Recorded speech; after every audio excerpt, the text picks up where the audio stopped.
ছাত্রদলের একজন শিক্ষার্থী তানভীর বাড়ি হামিম, তিনি তার যে মনোনয়ন ফরম নিয়েছেন, মনোনয়ন ফরম নেওয়ার সময় তিনি মিছিল নিয়ে এসেছেন এবং স্লোগান দিতে দিতে নির্বাচন কমিশনের রুমে প্রবেশ করেছেন। আজকে আমরা দেখছি একটি অত্যন্ত চমৎকার পরিবেশ, সকল শিক্ষার্থীরা উৎসব মুখর একটি পরিবেশের মধ্যে তাদের সবার মনোনয়ন ফরম নিচ্ছেন। তো সেই জায়গা থেকে কিছু কিছু জায়গায় আমরা কিছু আশঙ্কার জায়গাও দেখছি।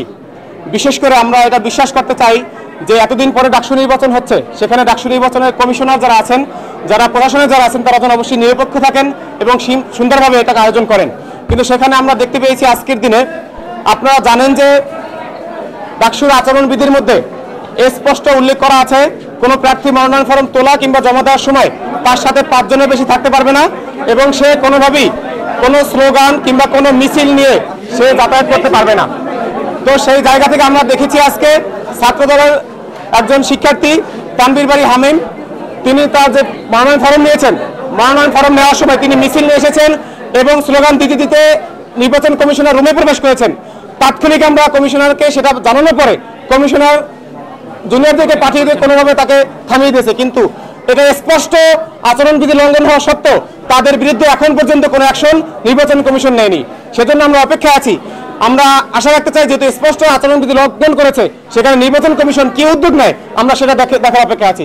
যদি এখানে নির্বাচন কমিশন যদি কার্যকরী পদক্ষেপ উদ্যোগ নিতে ব্যর্থ হয়, তাহলে আমরা মনে করব এই সামনের ডাকসু যে হতে যাচ্ছে সেই ডাকসুটিকেও একটি অকার্যকর এবং ব্যর্থ এবং একটি 19 সালের মতো একটি ব্যর্থ ডাকসুর আয়োজনের পায়তারা বিশ্ববিদ্যালয় প্রশাসন করছে।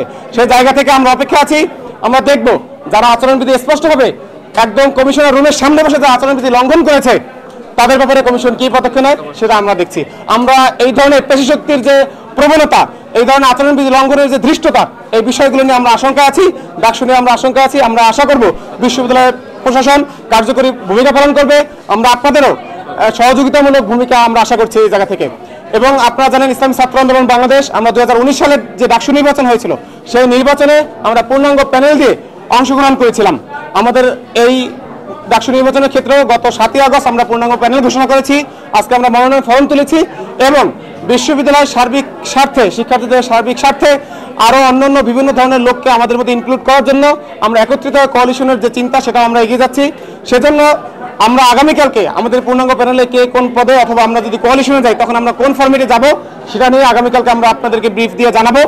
এই পর্যন্ত ডাকসু নির্বাচনের পরিবেশ নিয়ে আপনাদেরকে আমি তথ্য দিলাম। আমাদের যে এখন যে প্যানেল আছে সেই প্যানেল মধ্যে আপনারা জানেন আমাদের একাধিক যে নারী শিক্ষার্থী আছেন, আমাদের সাথে ক্ষুদ্র নিগোষ্ঠীর যে শিক্ষার্থীরা তারা আছেন, আমাদের সাথে শারীরিকভাবে ডিসেবল যারা, এই যে লড়াকু সৈনিক যারা আছেন, যারা নিজের শরীরের সাথে লড়াই করে, প্রতিকূলতার বিরুদ্ধে লড়াই করে তারা শিক্ষা জীবন পালন করছেন, তাদের প্রতিনিধিত্ব নিশ্চিত করতে আমাদের সাথে ডিসেবল প্রার্থী তারাও আমাদের সাথে আছেন। আমরা একটি ইনক্লুসিভ ক্যাম্পাস, ইনক্লুসিভ ডাকসু এটা আয়োজনের জন্য আমরা সেই দিকে এগিয়ে যাচ্ছি, আমরা সেই চেষ্টা করছি। আপনাদের থেকে সে ধরনের সহযোগিতা চাই।